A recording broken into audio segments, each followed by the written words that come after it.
Pernah nggak kamu duduk bersebelahan dengan seseorang, obrolannya biasa aja, gak ada flirting, gak ada kalimat manis, tapi entah kenapa, kamu merasakan sesuatu yang beda. Ada energi yang gak bisa kamu jelaskan. Seolah-olah ada pesan yang dikirim, tapi bukan lewat kata-kata. Dan di titik itu, biasanya kita mulai ragu, ini cuma perasaanku aja, atau memang ada sesuatu? Masalahnya, manusia itu jago berbohong lewat mulut. Tapi tubuh kita, terutama sistem syaraf, punya kebiasaan buruk, yaitu terlalu jujur. Saat seseorang tertarik, ada sinyal-sinyal kecil yang lolos tanpa izin kesadarannya.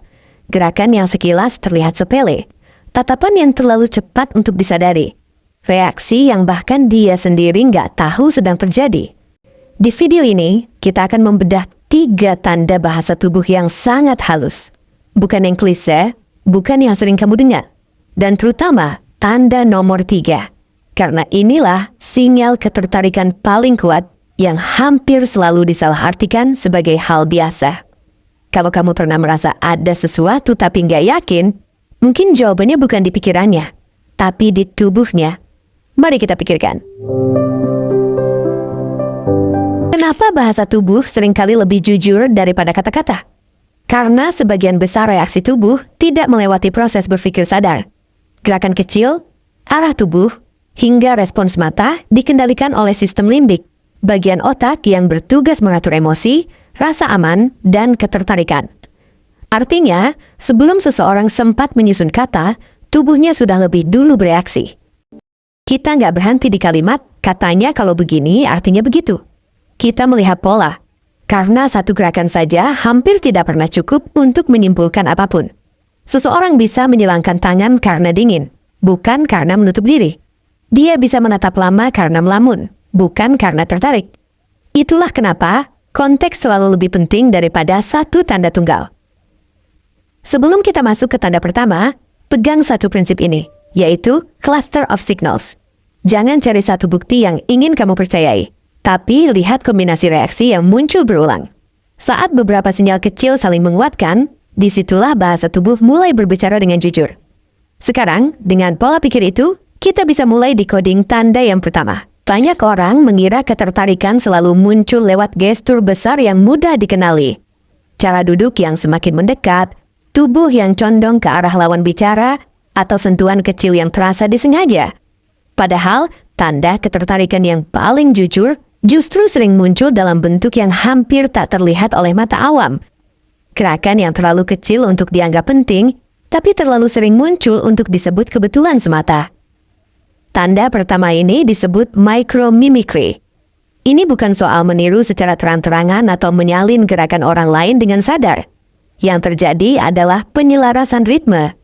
Ritme bernafas, ritme perubahan posisi tubuh, hingga ritme jeda saat berbicara dan mendengarkan. Saat 2 orang mulai berada dalam frekuensi emosional yang sama, tubuh mereka secara alami mencari keselarasan tanpa perlu instruksi apapun. Hal penting yang perlu dipahami, micromimicry bukanlah strategi yang direncanakan. Tidak ada proses berpikir seperti, kalau aku tiru gerakannya, dia akan merasa dekat. Sistem limbik bekerja lebih cepat dari itu. Ia membaca rasa aman, rasa nyaman, dan rasa keterhubungan, lalu membiarkan tubuh menyesuaikan diri secara otomatis. Semakin nyaman seseorang denganmu, semakin besar pula peluang tubuhnya bergerak selaras dengan ritmemu. Coba perhatikan momen-momen kecil yang sering terlewat. Saat kamu menyandarkan tubuh ke kursi, lalu beberapa detik kemudian dia melakukan hal serupa. Saat kamu mengubah posisi tangan, dan tak lama setelah itu tangannya ikut bergeser. Jarak waktunya biasanya tidak instan, tapi juga tidak terlalu lama. Justru jeda singkat itulah yang menjadi petunjuk bahwa ini bukan acting, melainkan respons alami. Micromimicry bekerja seperti gema. Bukan pantulan yang sama persis, tapi respons yang selaras dan konsisten. Tubuhnya seolah berkata, aku nyaman berada di ritme ini bersamamu. Dan tanpa perlu satu kata pun terucap, otaknya sudah mengirim sinyal bahwa keberadaanmu terasa aman, relevan, dan layak untuk diikuti. Contoh micromimicry yang paling sering terlewat justru terjadi saat situasi terlihat sangat biasa. Misalnya, ketika kalian sedang minum bersama. Kamu mengangkat gelas, meneguk sebentar, lalu meletakkannya kembali. Beberapa detik kemudian, tanpa ada ajakan atau isyarat, dia melakukan hal yang sama. Banyak orang menganggap ini kebetulan, padahal pola seperti ini jarang benar-benar acak. Yang membuat micromimicry menarik adalah jarak waktunya. Kalau seseorang langsung meniru gerakanmu secara bersamaan, itu bisa jadi disengaja atau bahkan canggung. Tapi ketika ada jeda singkat, seolah-olah tubuhnya baru menyadari sesuatu, lalu merespons, disitulah sinyal aslinya muncul. Respons ini datang dari bawah sadar, bukan dari niat untuk mengesankan. Micromimicry juga sering muncul dalam ritme bicara. Saat kamu berbicara dengan tempo yang lebih pelan, dan perlahan dia ikut menyesuaikan, atau ketika kamu tertawa singkat, lalu dia tertawa dengan durasi yang mirip. Bukan karena leluconnya lucu, tapi karena emosinya sedang selaras denganmu. Tubuh dan suaranya sedang mencoba berada di gelombang yang sama. Hal penting yang sering dilupakan adalah konsistensi. 1 atau 2 kali kemiripan gerakan belum berarti apa-apa. Tapi ketika pola ini muncul berulang sepanjang interaksi, di berbagai momen berbeda, artinya sistem sarafnya terus-menerus membaca kehadiranmu sebagai sesuatu yang aman dan menyenangkan. Dan otak manusia tidak melakukan itu tanpa alasan emosional. Namun, ingat prinsip yang tadi kita pegang. Micromimicry bukan bukti tunggal. Ia adalah potongan puzzle. Nilainya baru terasa ketika digabungkan dengan tanda lain. Dan setelah ini, kita akan masuk ke tanda kedua. Tanda yang sering tidak disadari sama sekali, bahkan ketika kamu berada tepat di depannya. Sebagian besar dari kita terbiasa membaca ekspresi wajah, karena itulah bagian yang paling mudah dilihat. Senyum, tatapan mata, anggukan kepala, atau perubahan nada suara sering dijadikan patokan utama untuk menilai ketertarikan seseorang. Tapi justru karena sadar sedang diamati, bagian-bagian ini paling mudah dikendalikan dan dimanipulasi. Yang jarang diperhatikan adalah bagian tubuh yang hampir tidak pernah kita sadari sedang ikut berbicara secara jujur. Tanda ini dikenal sebagai The Navel Rule. Aturannya terdengar sederhana, tapi implikasinya sangat kuat. Tubuh manusia secara naluriah akan menghadap ke arah apa yang ia inginkan, minati, atau anggap relevan secara emosional. Bukan wajahnya, tapi pusat tubuhnya. Arah pusar, dada, hingga posisi kaki seringkali mengungkap fokus sebenarnya, bahkan ketika wajah mencoba bersikap netral atau sopan. Alasannya terletak pada usaha fisik. Memutar kepala adalah gerakan ringan yang bisa dilakukan sambil berpura-pura. Tapi memutar badan, mengarahkan dada, atau menempatkan kaki ke satu arah tertentu membutuhkan keputusan tubuh yang lebih dalam. Sistem saraf tidak akan melakukannya tanpa rasa aman atau ketertarikan tertentu. Tubuh hanya membuka arah ke sesuatu yang ingin didekati, bukan sekedar dilayani. Coba perhatikan momen saat kamu berada dalam percakapan berkelompok. Dia mungkin terlihat fokus pada orang lain yang sedang berbicara, menatap dengan sopan, mengangguk, bahkan merespon dengan tawa. Tapi jika tubuhnya tetap mengarah padamu, atau kakinya secara konsisten menunjuk ke posisi tempatmu berdiri, itu menandakan bahwa fokus emosionalnya tidak benar-benar berpindah dari kamu. The Navel Rule bukan tentang siapa yang paling dominan atau paling ramai di ruangan itu. Ini tentang siapa yang secara diam-diam menjadi titik gravitasi emosional. Dan seringkali, tanda ini baru terasa jelas ketika kamu berhenti menilai dari ekspresi wajah, lalu mulai membaca arah tubuh yang selama ini luput dari perhatian. Salah satu situasi paling ideal untuk membaca The Navel Rule adalah ketika interaksi tidak berlangsung secara eksklusif antara dua orang. Misalnya saat kamu berada di acara sosial, nongkrong bersama teman-teman, atau terlibat dalam diskusi kelompok yang dinamis. Dalam kondisi seperti ini, seseorang memiliki banyak pilihan untuk mengarahkan tubuhnya ke berbagai arah. Dan justru karena pilihannya banyak, arah yang akhirnya dipilih tubuh menjadi semakin jujur dan syarat makna emosional. Coba amati dengan lebih saksama ketika dia sedang berbicara dengan orang lain di sekitarnya. Secara sosial, wajahnya mungkin sepenuhnya menghadap pembicara. Responsnya terlihat sopan, dan ia tampak terlibat aktif dalam percakapan. Namun jika dadanya sedikit terbuka ke arahmu atau salah satu kakinya tetap menunjuk ke posisi tempatmu berdiri atau duduk, tubuhnya sedang memberi sinyal yang sangat berbeda dari apa yang ditampilkan oleh ekspresi wajahnya. Fenomena ini sering muncul karena adanya tuntutan sosial yang tidak tertulis. Dia ingin tetap terlihat menghargai orang lain, menjaga norma, dan menghindari kesan tidak sopan atau terlalu eksklusif. Tapi sistem limbik tidak bekerja berdasarkan etika sosial atau citra diri. Ia hanya merespons rasa aman, ketertarikan, dan kenyamanan emosional. Dan ketika wajah harus bersikap netral, arah tubuh seringkali menjadi saluran kejujuran yang tidak bisa sepenuhnya ditutup. Di titik ini, sangat penting untuk tidak membaca tanda secara terpisah atau instan. Arah tubuh yang berubah 1 atau 2 kali bisa saja dipengaruhi oleh faktor teknis, seperti ruang yang sempit, kursi yang tidak bisa dipindahkan, atau posisi berdiri yang terpaksa. Namun ketika arah pusar atau kaki berulang kali kembali ke arah yang sama sepanjang interaksi berlangsung, itu menandakan adanya prioritas emosional yang konsisten, bukan kebetulan sesaat. The Naval Rule mengajarkan satu pemahaman penting tentang ketertarikan manusia. Ketertarikan jarang ditunjukkan lewat usaha mendekat secara terang-terangan, tapi lewat arah kembali yang berulang dan stabil. Dan setelah kamu mulai peka membaca kemana tubuhnya selalu mengarah, kita siap masuk ke tanda ketiga, tanda yang paling sulit disembunyikan karena melibatkan reaksi fisiologis yang hampir mustahil dikendalikan oleh kesadaran. Nah, sampai di titik ini, coba kamu berhenti sebentar dan ingat kembali interaksi yang pernah kamu alami. Dari 2 tanda tadi, micromimicry dan arah tubuh, mana yang pernah kamu sadari atau justru baru kamu sadari sekarang? Karena 2 sinyal ini masih bisa tersamar oleh situasi sosial.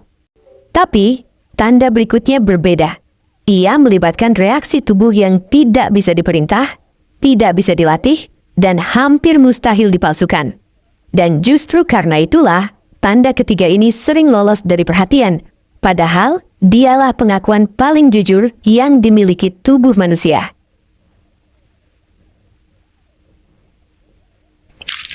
Dari semua tanda bahasa tubuh yang pernah dibahas, inilah yang paling sulit, bahkan hampir mustahil, untuk disembunyikan secara sadar. Bukan karena seseorang tidak berusaha mengontrol dirinya, tapi karena tubuh memang tidak menyediakan mekanisme kendali untuk reaksi ini. Mata terhubung langsung dengan sistem saraf otonom, sistem yang bekerja di luar kendali kehendak. Begitu emosi muncul, respons mata terjadi lebih cepat daripada pikiran sempat menyusun strategi sosial.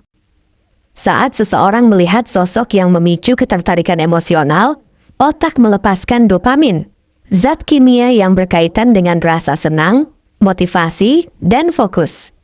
Dopamin tidak hanya mempengaruhi perasaan, tapi juga cara tubuh memproses rangsangan visual. Salah satu efek yang paling konsisten adalah pupil mata yang melebar, atau yang dikenal sebagai dilasi. Secara biologis, otak sedang berusaha menangkap dan memproses sosok yang dianggap penting dengan lebih maksimal. Yang membuat reaksi ini begitu jujur adalah sifatnya yang sepenuhnya tidak disadari.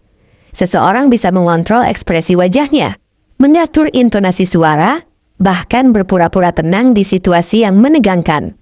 Namun, ukuran pupil tidak bisa diperintahkan untuk berubah demi menciptakan kesan tertentu.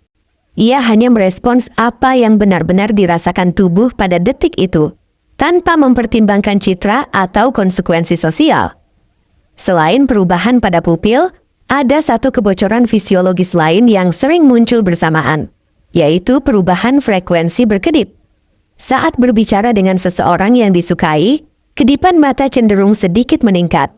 Ini bukan karena mata lelah atau kering, melainkan karena adanya kombinasi antara fokus tinggi, stimulasi emosional, dan rasa gugup yang menyenangkan. Sistem saraf sedang berada dalam mode siaga yang aktif. Di titik inilah tanda ketiga ini menjadi sangat kuat dan berbeda dari tanda-tanda sebelumnya. Ia tidak berdiri sebagai gestur sosial yang bisa dipelajari atau ditiru, tapi sebagai reaksi fisiologis murni. Ketika mata mulai bereaksi dengan cara ini, tubuh sedang mengungkapkan sesuatu yang bahkan mungkin belum berani diakui oleh pikiran sadar. Dan di part berikutnya, kita akan membahas bagaimana membaca sinyal ini dengan cermat, tanpa terjebak asumsi yang menyesatkan.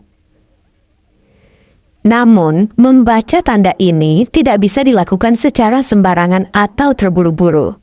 Mata manusia juga bereaksi terhadap banyak faktor non-emosional seperti pencahayaan ruangan, kelelahan fisik, konsumsi kafein, atau kondisi lingkungan yang gelap. Karena itu, konteks menjadi sangat krusial.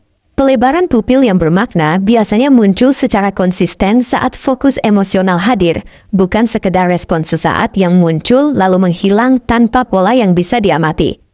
Alih-alih mencoba menilai besar kecilnya pupil, perhatikan perubahan responsnya. Kita tidak sedang melakukan pemeriksaan medis, tapi membaca dinamika reaksi. Saat kamu mulai berbicara, apakah tatapannya menjadi lebih intens? Saat topik bergeser ke arah yang lebih personal, apakah frekuensi kedipannya ikut berubah? Sinyal-sinyal ini muncul sebagai reaksi spontan, bukan sebagai ekspresi yang sengaja dipertahankan. Blinglik juga sering terlihat jelas di momen-momen transisi yang hening, saat kalian saling menatap sejenak setelah tertawa, saat percakapan berhenti sebentar dan tidak ada kata yang diucapkan. Dalam keheningan singkat seperti ini, sistem saraf kehilangan sedikit kontrol sosialnya, dan mata menunjukkan reaksi yang jauh lebih jujur dibandingkan gestur lain yang masih bisa dikendalikan. Sekali lagi, prinsip yang perlu dipegang adalah cluster of signals. Pupil dan kedipan mata menjadi sangat bermakna ketika muncul bersamaan dengan tanda-tanda sebelumnya. Ritme tubuh yang selaras, arah tubuh yang konsisten, dan mata yang bereaksi secara fisiologis. Ketika beberapa lapisan sinyal ini saling menguatkan, kemungkinan besar yang kamu lihat bukan kebetulan, tapi keterlibatan emosional yang nyata.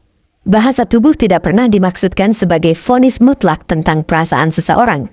Ia adalah peta, bukan keputusan akhir. Namun ketika tubuh, arah, dan mata mengirim pesan yang sama secara berulang, sinyal itu layak dipertimbangkan dengan serius. Dan setelah semua decoding ini, pertanyaannya bukan lagi apakah dia tertarik, tapi apa langkah yang akan kamu ambil setelah kamu benar-benar memahaminya. Kalau kita tarik garis besar dari semua yang sudah dibahas, satu hal menjadi jelas. Ketertarikan jarang muncul dalam satu tanda yang berdiri sendiri. Ia muncul sebagai pola. Saat tubuh mulai menyelaraskan ritme, arah fisik terus kembali ke satu titik, dan mata bereaksi secara jujur, tubuh sedang bekerja lebih keras daripada kata-kata untuk menyampaikan sesuatu. Micromimicry memberi kita petunjuk tentang kenyamanan emosional. The Naval Rule menunjukkan prioritas tanpa perlu pengakuan verbal. Dan reaksi pupil serta kedipan mata memperlihatkan keterlibatan fisiologis yang hampir mustahil dipalsukan. Masing-masing tanda mungkin terlihat sepele jika berdiri sendiri, tapi ketika digabung, mereka membentuk bahasa yang konsisten dan sulit diabaikan. Namun, penting untuk diingat, bahasa tubuh bukan alat untuk memastikan niat seseorang secara mutlak. Ia bukan mesin pendeteksi perasaan yang selalu benar 100%. Bahasa tubuh adalah petunjuk, bukan vonis. Ia membantu kita membaca kemungkinan, bukan memaksakan kesimpulan. Dan disitulah peran pikiran kritis tetap dibutuhkan. Memahami sinyal-sinyal ini seharusnya bukan membuat kita menjadi overthinking, tapi justru lebih sadar dan tenang dalam membaca situasi. Ketika kamu tahu apa yang perlu diperhatikan, kamu tidak lagi terpaku pada satu gerakan kecil. Kamu mulai melihat gambaran besarnya, dan membedakan antara harapan pribadi dan respons nyata yang ditunjukkan tubuh lawan bicara. Pada akhirnya, decoding bahasa tubuh bukan tentang mencari kepastian instan, tapi tentang memperluas kesadaran. Kamu tidak sedang memata-matai perasaan orang lain, tapi belajar memahami dinamika manusia dengan lebih jernih. Dan setelah kamu melihat polanya, keputusan tetap ada di tanganmu. Karena memahami sinyal hanyalah awal, bukan akhir dari cerita. Kalau kamu pernah berada di situasi di mana sinyal-sinyal seperti ini muncul, tapi kamu masih ragu menafsirkannya atau takut salah paham, coba ceritakan pengalamanmu di kolom komentar. Tanpa menghakimi dan tanpa buru-buru menyimpulkan, kita bisa mendiskusikannya bersama dengan sudut pandang yang lebih jernih, tenang, dan analitis. Siapa tahu apa yang kamu alami selama ini bukan sekedar perasaan sepihak, tapi pola yang baru sekarang mulai terlihat jelas. Klik like kalau video ini membuat kamu melihat interaksi manusia dengan cara yang sedikit berbeda dari sebelumnya. Bukan hanya jadi lebih peka terhadap tanda-tanda kecil, tapi juga lebih kritis dalam menilai konteks dan pola yang muncul.